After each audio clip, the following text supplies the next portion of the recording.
വരൾച്ചയാണല്ലോ വരുന്നത്. നമ്മളിനി ഇവിടെ നിൽക്കുന്നത് അപകടമാണല്ലോ മോനെ. കാട്ടിനുള്ളിൽ വെള്ളം വറ്റാത്തൊരു തടാകമുണ്ട്. നമുക്ക് അങ്ങോട്ട് പോയാലോ? പിണങ്ങല്ലേ കുഞ്ഞെ, ഞാൻ ഇപ്പൊ പോയി കഴിക്കാൻ എന്തേലും കൊണ്ടുവരാം. മോനി ഇവിടെ തന്നെ ഇരിക്കണേ. കുടിക്കാൻ പോലും വെള്ളം കിട്ടാതായ പിന്നെ എന്ത് ചെയ്യും? ഞങ്ങള് തൽക്കാലം കാട്ടിനുള്ളിൽ വെള്ളമുള്ള ഒരിടത്തേക്ക് പോവാ.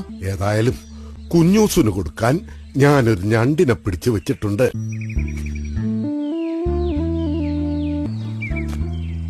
കുഞ്ഞേ, കുഞ്ഞേ, മോനെ നീ എവിടാ?